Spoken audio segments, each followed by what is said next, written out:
talk about the revolution in Tunisia. This is this big event to change the face of the world, not only in the Arab world. Yeah, the revolution still going in Tunisia. I mean, after 10 years, the last month showed us that people never give up and never forget their demands. And the reason that people stay in the street not only because they are because of poverty or social injustice, but also because of this big dream of having a democratic country and a free country. So it has to be free and democratic and prosperous for everyone, and not only for the elite. And that's why we saw the last month that young people from poor neighborhoods went out to the street, even in under the curfew, to demonstrate and to show their anger. So yeah, now Tunisians they are proud of this revolution, of course, and they are proud to say that they don't feel any fear of the police state or of the dictatorship. We are not in a dictatorship anymore, but they still waiting for real reforms. And this is why now we are seeing a new way of organization in the streets after 10 years of political reforms. As we know in Tunisia, the political elite, they focused more in the democratic transition, in the political transition, but they showed also that this political transition is not really inclusive. So there is a big also frustration among all the young people in Tunisia about this exclusion, about this discrimination. So we try now as activists, as civil society, as also movements and social movements in Tunisia to organize ourselves in other forms. And this is very interesting for me. I don't know if I have to explain what is the economic crisis now, because now everyone in Tunisia is talking about the economic crisis. What is this economic crisis? Of course, the state said that we had a very difficult 10 years, started from the revolution. We had political assassinations. We had in 2013, we had terrorist attacks in 2015.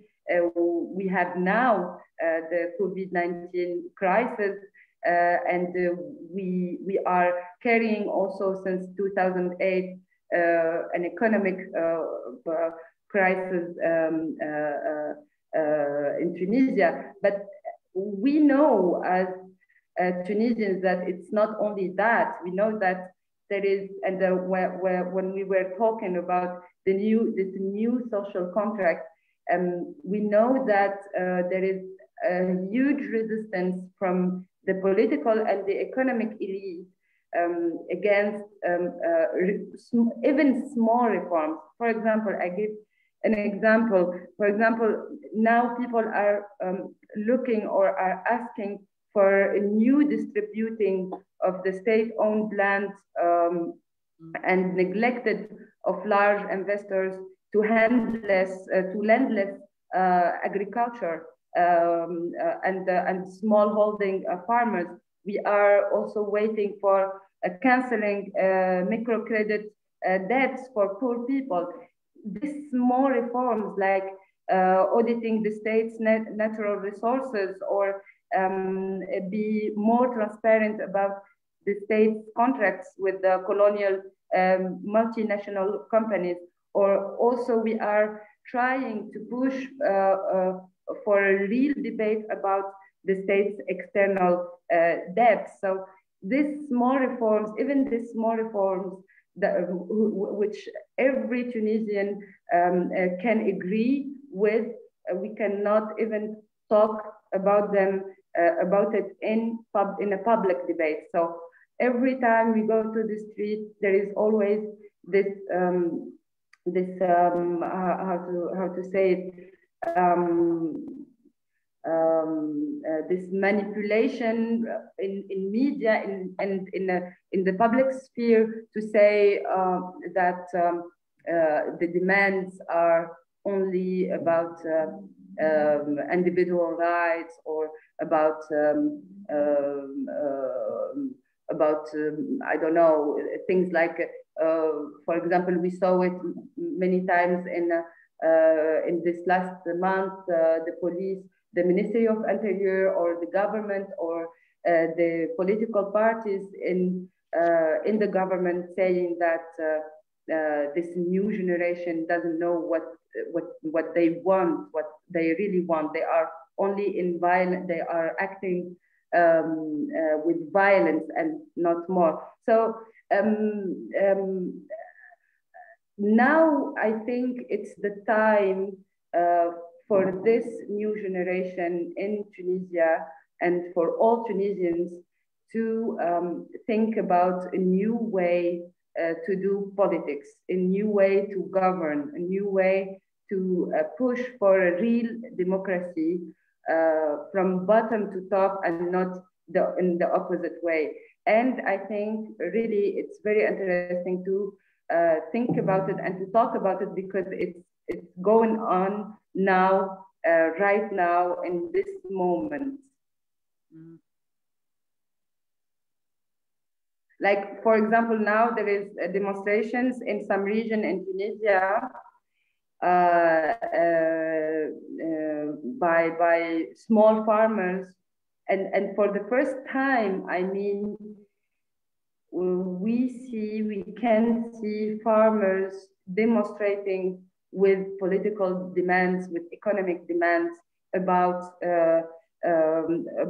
owning their lands, about having access to credits, about owning their goods and having a real economic environment to farm to do their job. So it's really, and they are supported by other movements, by other social movements, as they are supported also by activists and civil society. And this is very new in Tunisia, and I think that we are going through a real important moment in this revolution. So thank you very much. Thank you very much. It's highly interesting. So, I mean, you say one of the new things is also, I mean, perhaps more solidarity by other groups. But I mean, you only for understanding better, you said there are now demonstrations of farmers, no? How does the solidarity of other groups show itself? I mean, what do you do to help these farmers? I mean, is there also a new kind of activism? Yeah, it means that we try to give them voice on not only on social media but also with other media to support them. There is also we do mobilization when there is people arrested, for example. We try to mobilize the civil society.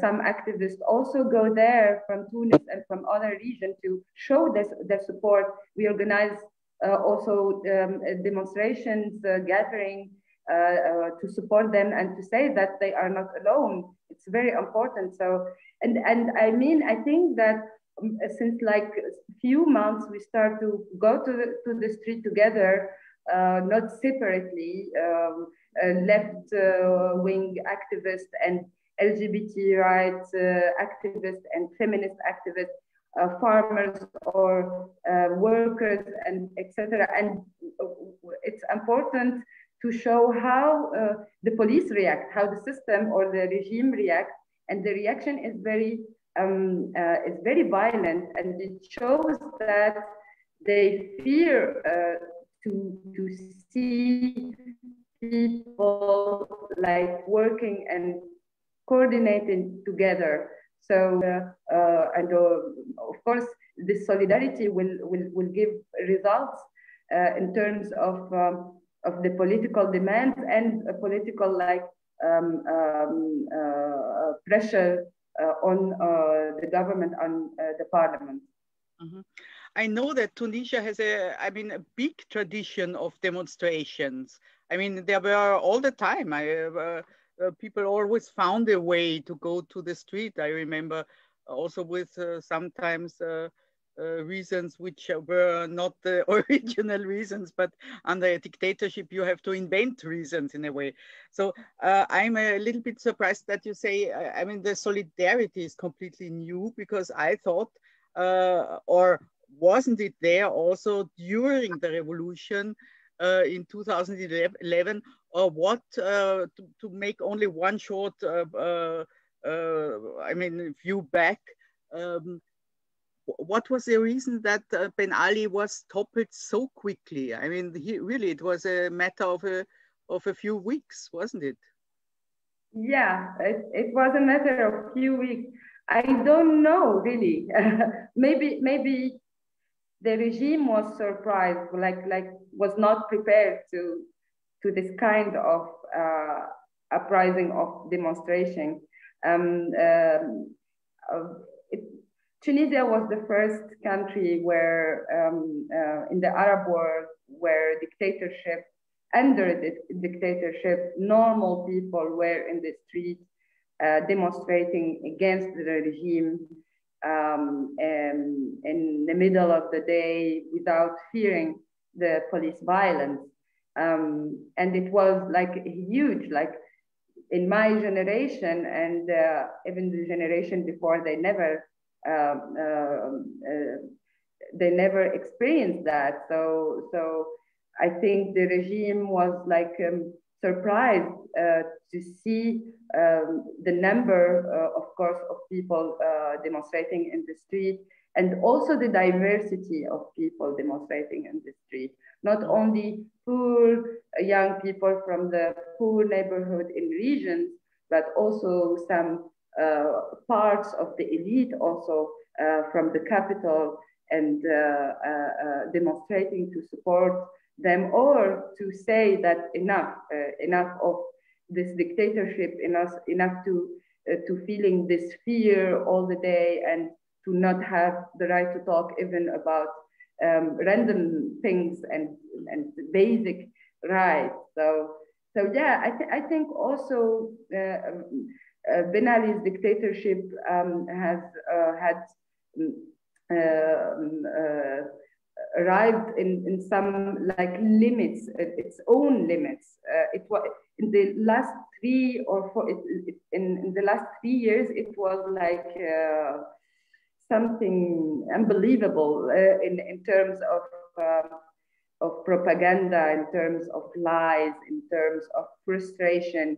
We were like living in this kind of schizophrenia between what is happening in our daily lives and what the regime try to convince us, and not stopping repeating to us in the public space, in media, etc., and universities.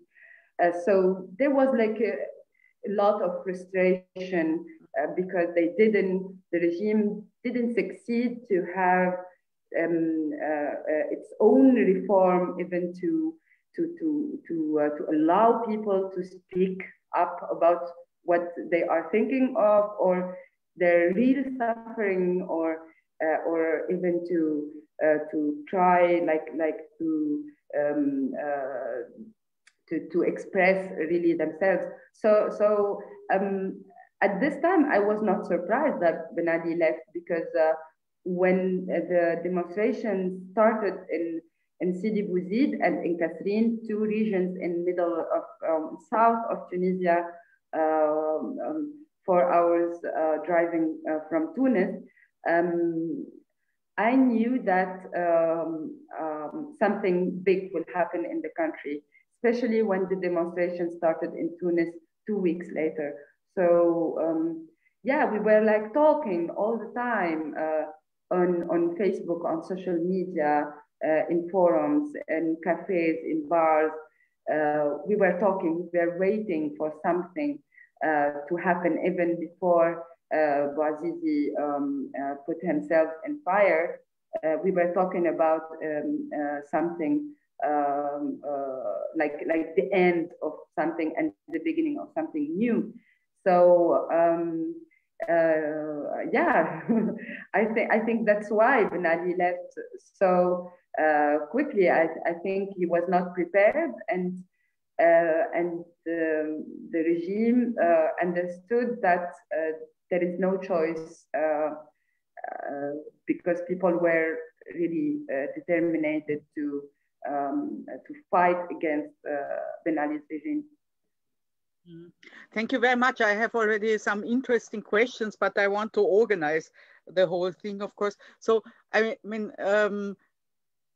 is it true, some say that in some parts now, 10 years after, there is a kind of, I mean, very limited, but of nostalgia and longing for the quiet, how can one say? I mean, times which were not so turbulent, which were not quiet and safe and unfree of Ben Ali.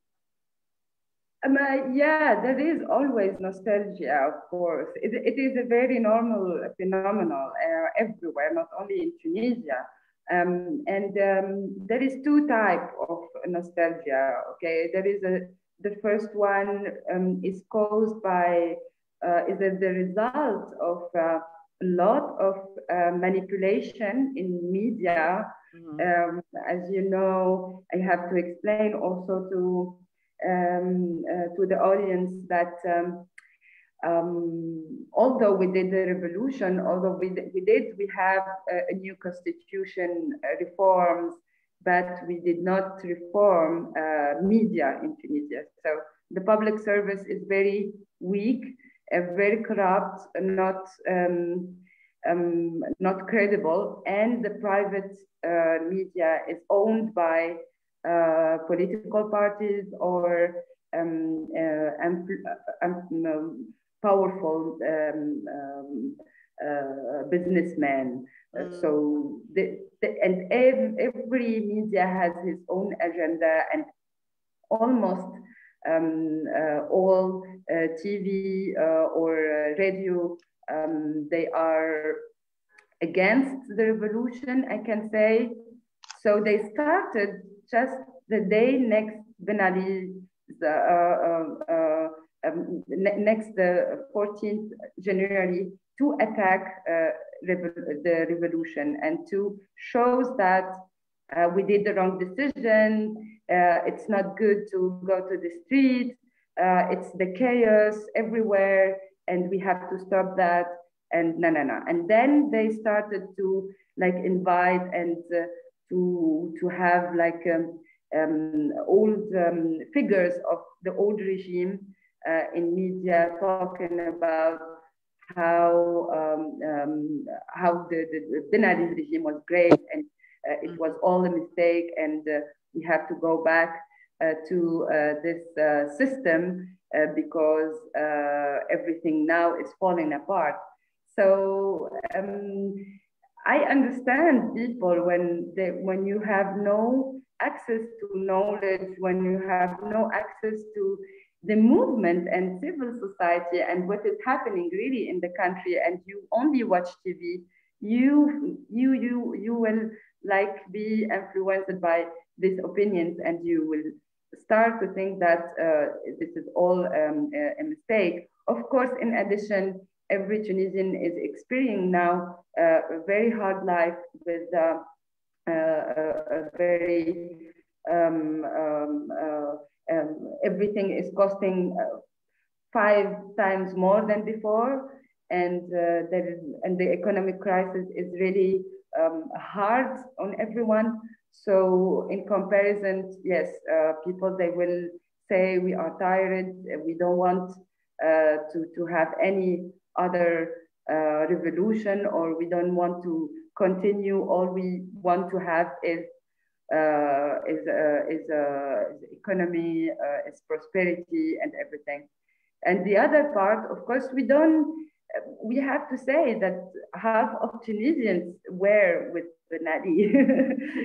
Not all Tunisia were in the street demonstrating against Ben Ali. So we have like a huge number of Tunisians were convinced that we have to have like a dictator, a clever dictator in the head, in the top of the country. And this is also the result of many years of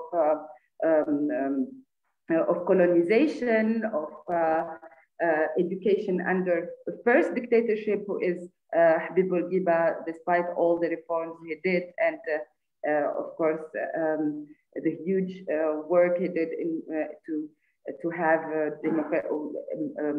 secular country. So yeah, this nostalgia. I think young people, they don't have it. I'm happy because they don't have it. But old people, most of old generation, they still have it. Yeah. Mm. In fact, there is also a question about media, which I think you answered already partly. I mean, could you talk more about the role of the media? You did, but the second part of the question: how is the media dealing now? How are they covering the current protests? I mean, do they really cover them, show them, or condemn them, help them? Yeah, first reaction they did is to ignore the demonstrations, and then they were forced to cover the demonstrations, and then they start to attack protesters, like to show protesters like criminals, and always to give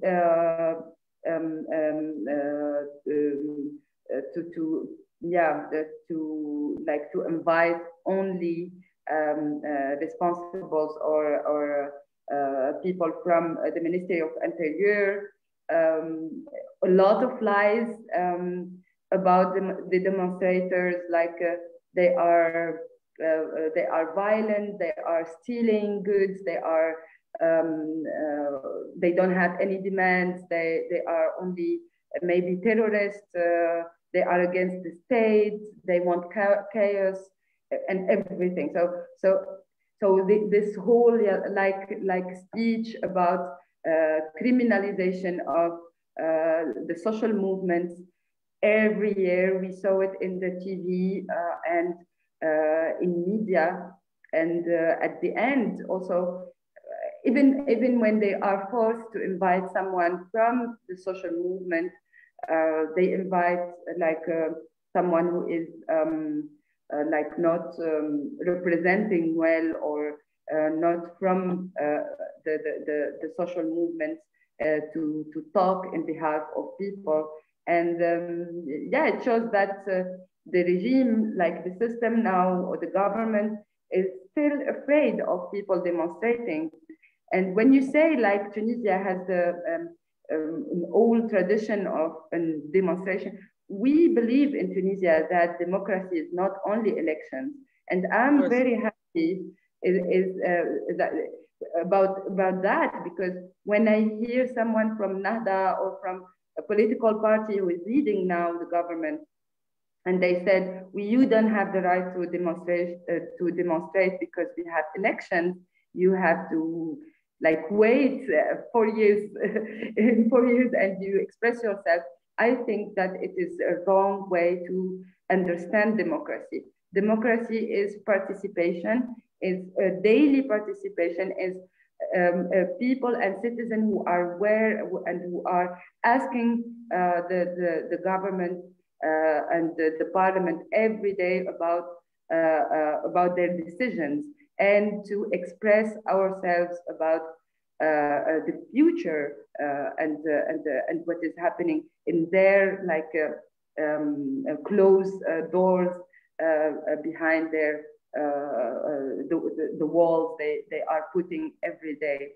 Mm-hmm. So yeah, we are happy because people they still in the street and they are still demonstrating and they know exactly what they want to have from this government. Mm-hmm. Thank you. I want to pick up a question, or rather two questions, and combine it with mine about Islamists, because I think this is a thing which in the audience, I mean, many are interested to talk about that. In fact, it's a little bit, always has been a contradicting picture. I mean, you have so strong and progressive sectors of society, leftists and strong labor unions. And at the same time, there is and has been a strong Islamist sector. I mean, a strong Muslim Brotherhood party, but also Salafists, I mean, also extremists, a high percentage of people who went even to Daesh to join the Islamic State. So the question is twofold. I mean, how did Tunisia manage to include the Islamists in this as a, here it's written as a legitimate party, I mean, an Ennahda party in its democracy?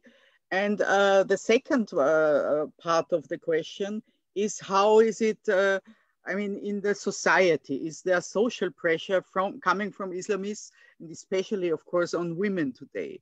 So what's the role of this sector of society?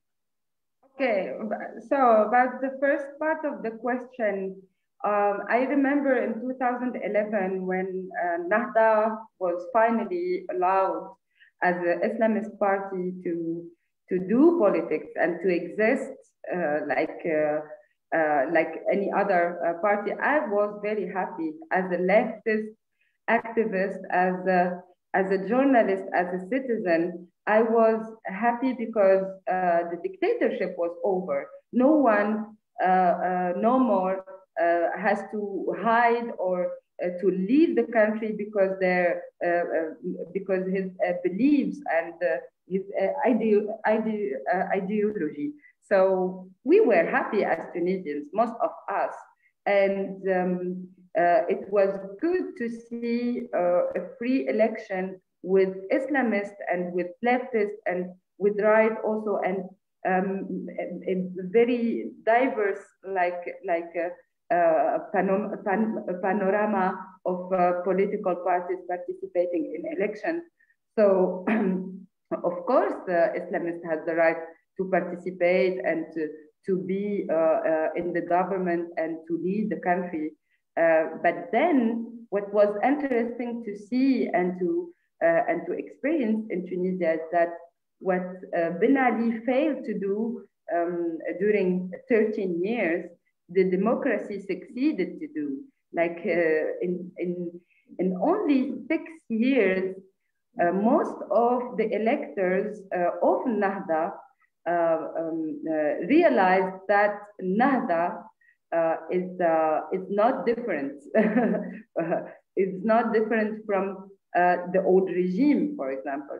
It is not really proposing an alternative for their problems. So when we see the number of people who voted for Ennahda, for the Islamist party, from 2011 to 2019, you can see like the huge difference, and you see also in the street, in the public space, how people are disappointed, how people they understand that the Islamist ideology is not what they are looking for. So this is about the Islamist party. And yeah, Ennahda, so to explain, to summarize, in my opinion, the Islamist party in Tunisia came in 2011 after many years of course, of dictatorship, and promised to people, to Tunisians, that they will carry on the demands of the revolution.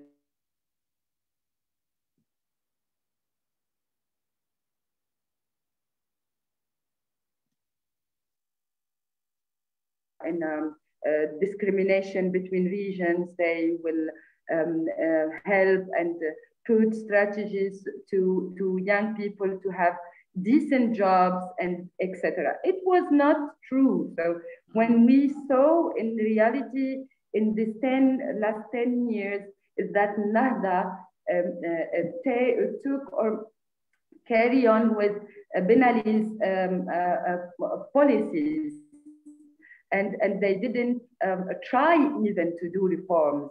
They said, of course, that they are trying, but they are not trying, and we are looking every day for to the parliament, and we are looking how and what the deputies of Nahda are doing every day in the parliament and also in the government.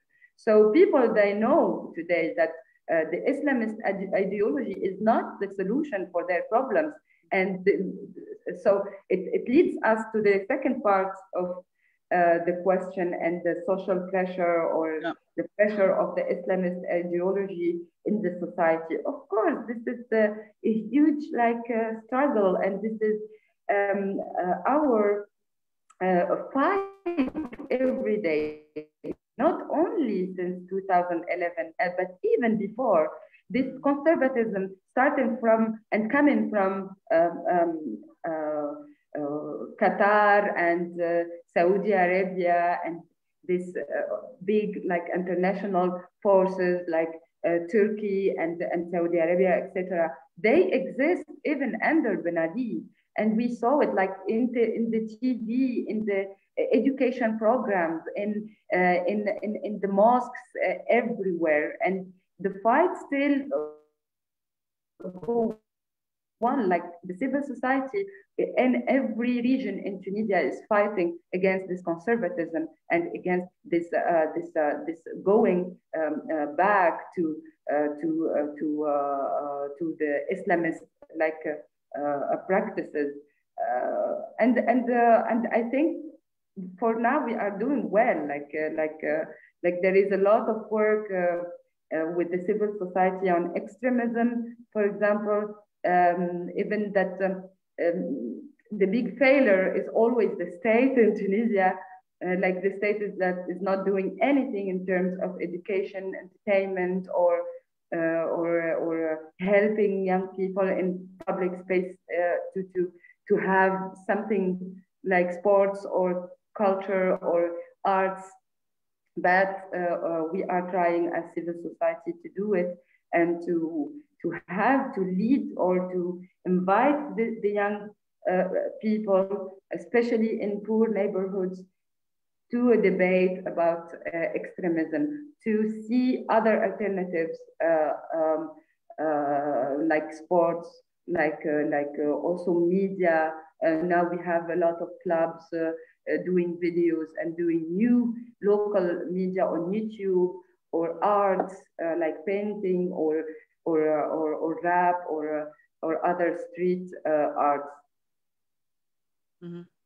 But coming back to the political process, is my impression correct that at a certain time, I mean, after what happened, especially 2013 in Egypt, when really the Muslim Brotherhood was completely crushed, and I mean, it was a counter-revolution of an incredible dimension, that Nahda Party also understood a little bit that they can't get it all. I mean, that they have also to compromise.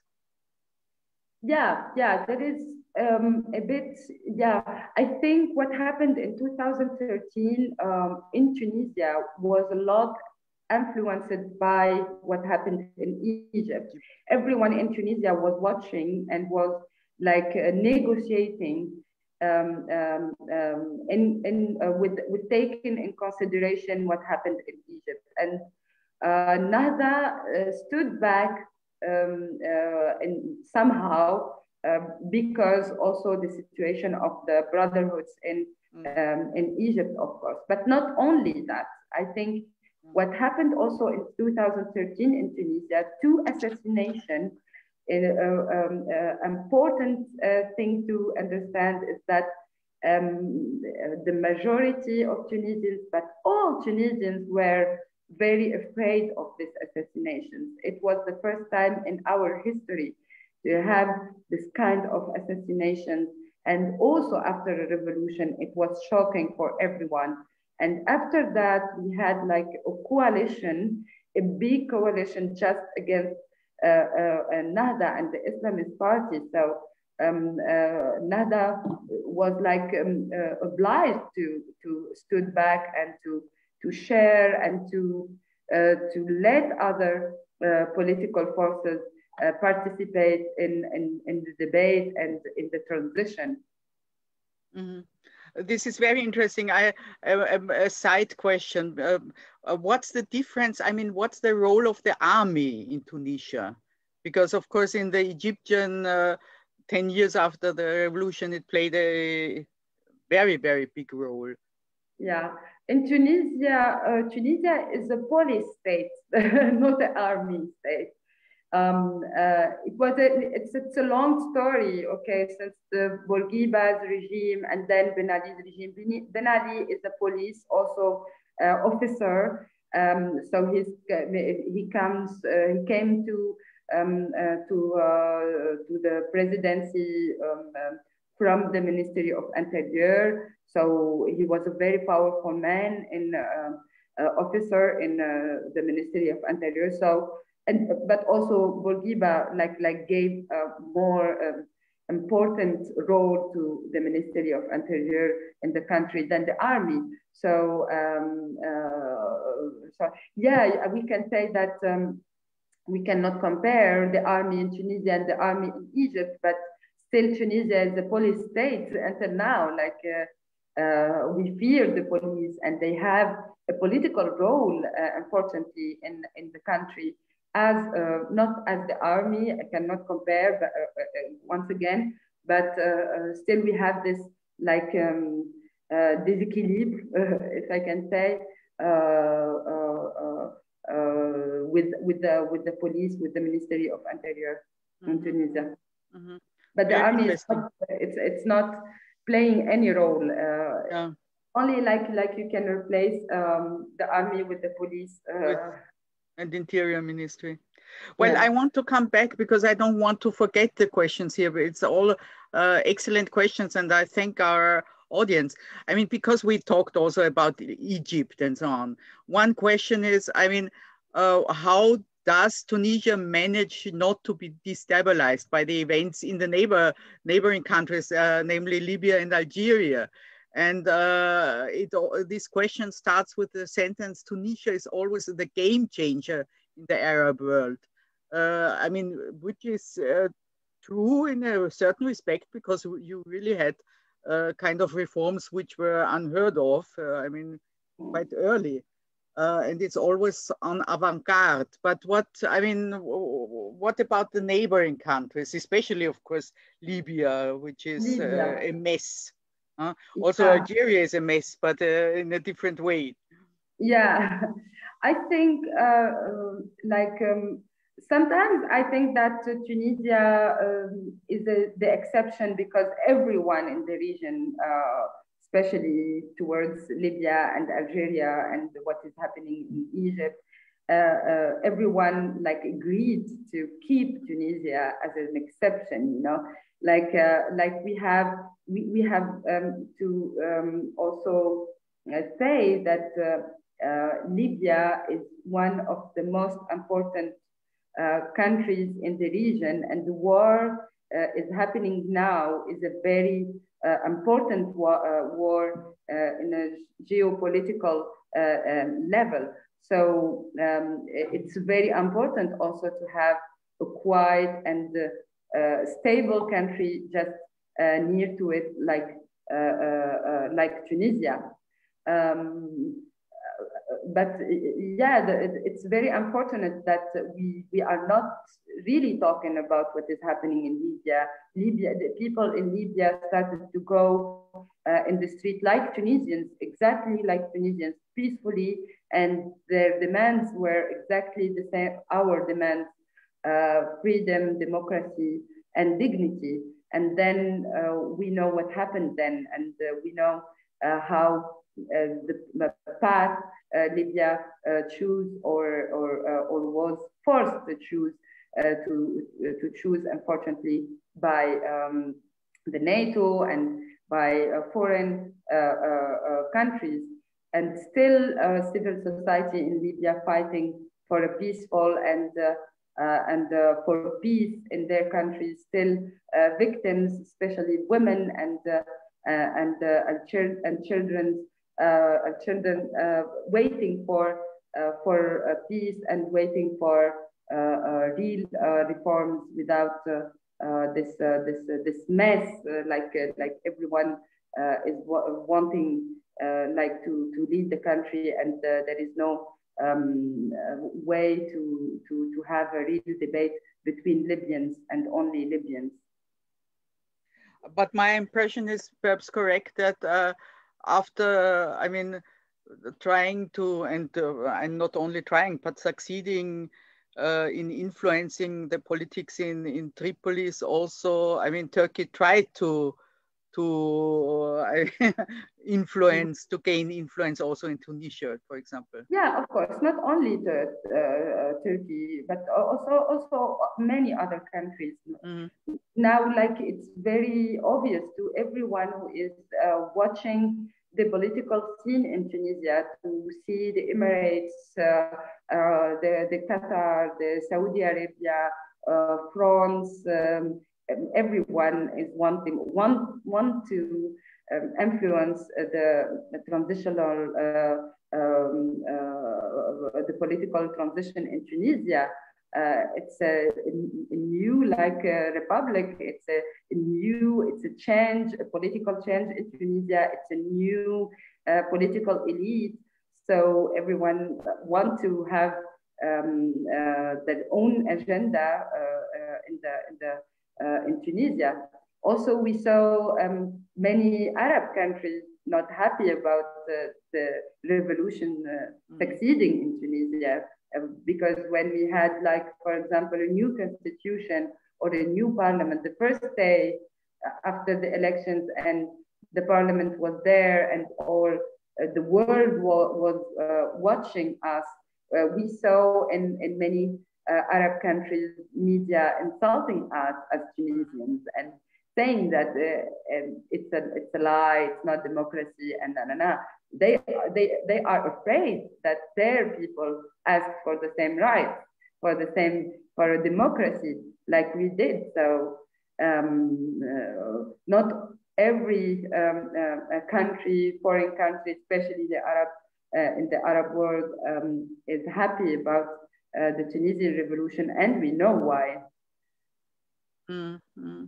I mean, there is a new question which is more or less, I mean, related to what you already said and what we talked about. How does Tunisia protect itself from foreign political influence when it needs foreign investments?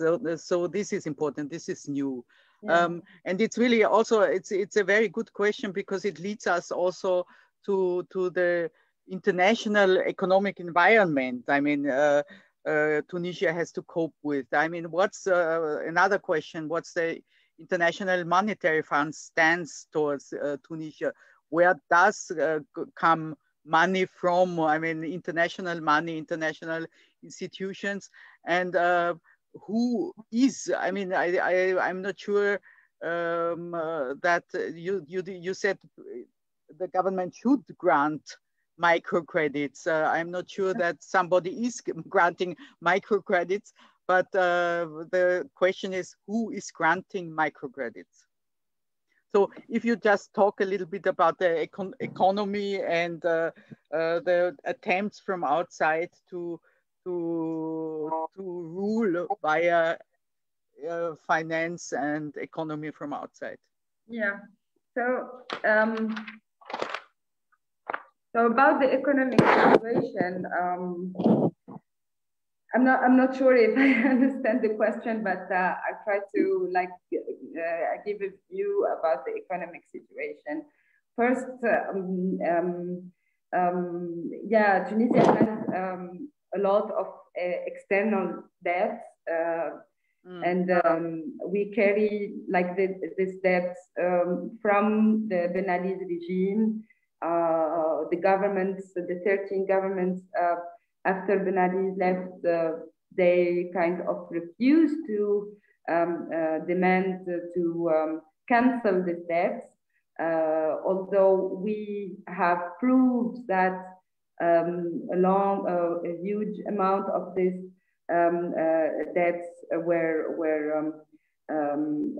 going to his family, for example, and were not going to the people or to the projects or national projects. So this is one of our problems now. The state is very weak. We don't have incomes. We are suffering a lot from corruption in many levels, in the whole levels, like in the public service and in private service everywhere. And it's a huge topic, but no one is able to reform and to do real reforms towards this corruption. And also we have kind of economy with based on a lot of how to say it, a lot of manipulation, like owned by only few number of families. Okay, concurrence is not allowed. For example, in Tunisia, there is a lot of bureaucracy. People who are in the top, the elite, these numbers of families have all the facilities to do projects, to have funds, to have credits from the banks, but other people, they are not allowed. Okay, so you don't have like opportunities to have a small a piece of land and to have a small project by your own. You have always to give something, to corrupt someone, to have your business, for example. All these problems, of course, is added to a huge, complicated bureaucratic system where also the administration is a kind of absent or not giving any like good services. So yeah, and about like the state today in Tunisia is working only exclusively by foreign funds, even to from the tiny small projects in a municipality, in a local level, to a huge and a big project in a national level. So to give you an idea about the situation, the state today is not able to have or to collect taxes, is not able to force people to pay taxes. I'm talking about rich and wealthy people, not the poor people. They are collecting money from poor people, of course, every day, but not rich people. For example, people who owned this rich family who owned hotels. Every summer we have this huge debate about tourism in Tunisia. But these rich people who owned the hotels, they don't keep their profits in Tunisia. They keep their profits in Europe. We are not even able to have back all the money, the billions of euro, of dollars in Switzerland from Ben Ali's accounts. We are not able even um, uh, to to um, to manage like very basic things, and the experts are trying to explain why. Is it the political crisis? Is it the absence of political decision, or it is this political and economic elite who is against this basic and like normal reforms? We don't know.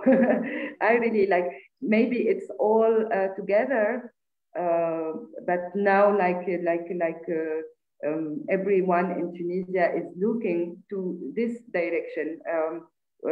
Everyone is talking only about what should the government do in terms to put social justice and the economic crisis on the top of its agenda. Mm-hmm. Henda, if I hear you speaking, I wonder about the impact of the COVID crisis. It must be terrible for a country which already economically is at the limit, and so many, I mean, people, for example, depending on tourism. Unfortunately, also big tycoons making money, but also normal people make their living in tourism. I mean, what's the impact of the COVID crisis? How is, for example, the health system? Yeah, the health system is broken in Tunisia, unfortunately. And I think we knew that every one of us will face this crisis alone without any support. And it was really the case. It was the case. Like the government didn't like take the crisis seriously, and because they have foreign forces pushing them to take unpopular decisions like opening the borders in summer without any protection, without any procedures to avoid contamination, lead us a few months later, starting from September, to see the increase of numbers of death and of contamination in Tunisia, without any hospitals who can receive this huge number of COVID cases. The economic crisis, we had already an economic crisis in Tunisia, and before the COVID-19. And after the COVID-19, of course, a lot of people lost their jobs. A lot of people now are suffering from poverty because they don't have any incomes, and they are not even thinking about support from the state, because the state is absent since many years. So they would not show up in this crisis. Mm. Could you imagine? I mean, there is also a question in this respect that the economical situation also, I mean, really threatens the political process, I mean, the development of democracy, and that it could go back and finish in authoritarian rule again. I mean, if everything collapses. No, I think this discourse to say like everything will collapse is a not anti-revolutionary, but it's one of the discourse of the state. You know, they tell us every day that, oh, Tunisia will collapse, the state will collapse, and everything, and we will lose everything if you still fight, or or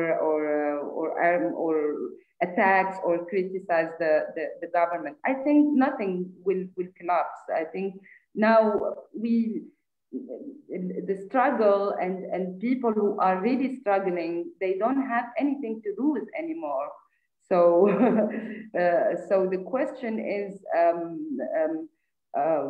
how the movements, how people who are today, who agree today about what we have to do, how they will organize themselves. I don't want to like go back and to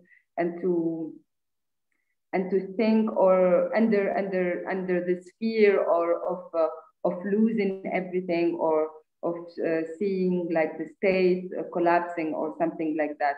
I think in this moment, and especially in this moment, what we have to focus on is the opportunity to push the government to do these reforms, because it's time now to have a real public debates about the economic crisis and to negotiate, to renegotiate the social contract between this elite and the people interests. I heard there is also discussion about national dialogue going on. I mean, but is it a national dialogue proposed by the government, by the top, or is it the national dialogue you are speaking about, the civil society is talking about? It's a proposal coming from UGTT, the labor's union. I think it's blocked now because there is a huge crisis between the president of the Republic, Qais Said, and the government. It means between Nahda and the president and other also political parties. So I think it will not happen, not very soon at least. Mm-hmm.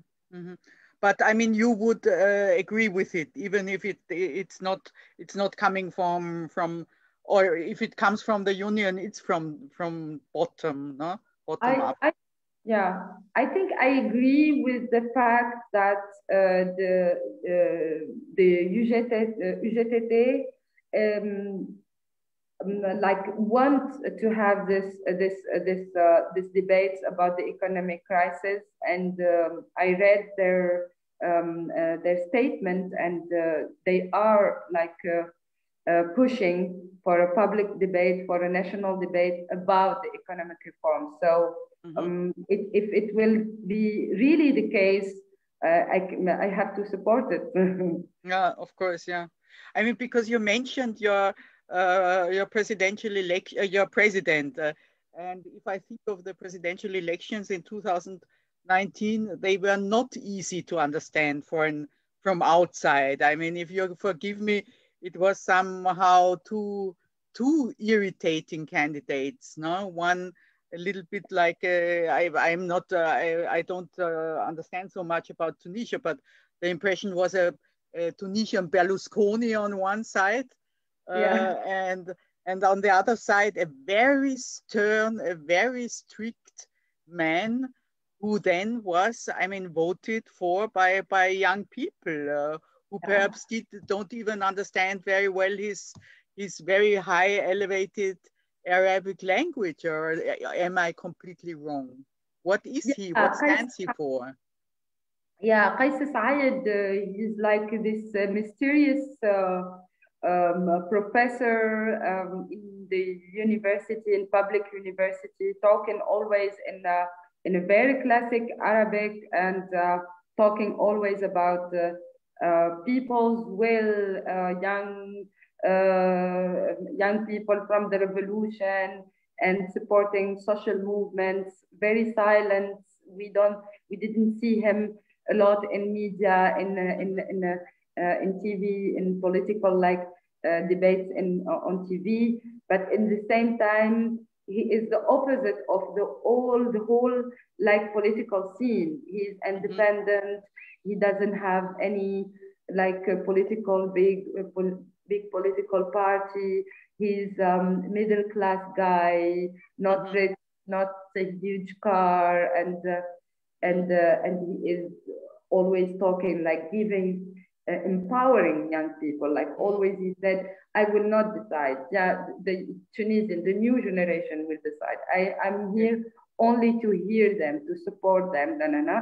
So he is the opposite image of this whole elite, the political elite, who failed this young people, and that's why many young people voted for him and still supporting him in his fight today against Nahda and against the political coalition in the government.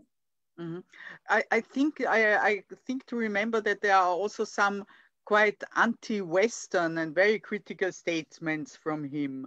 I mean, this brings me to my question. I mean, young people, or young people or people who were young 10 years ago during the revolution, where do they look? I mean, still to Europe, which really rejects them and which doesn't give them opportunities.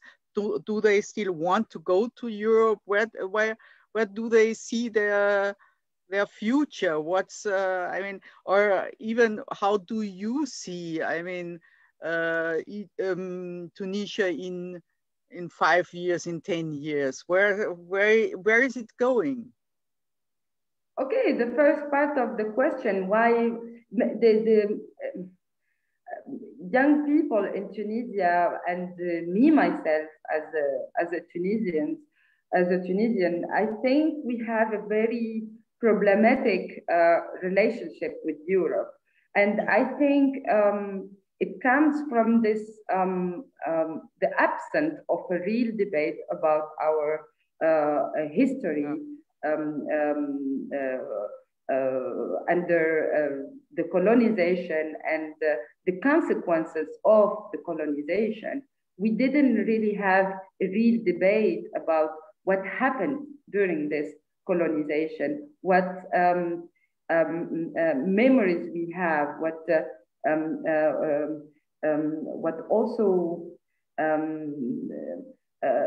what we did also after the independence, and how the state, the modern state, tried to copy paste Europe, despite all our cultural and our history as a nation, as Tunisians. So there is a lot of frustration about Europe. In the same time, we see every day thousands of young Tunisians who live in the country with small boats through the sea to reach Italy and to reach Europe. And in the same time, there is this not hate, I don't say hate, but this frustration in front of or about everything reminds us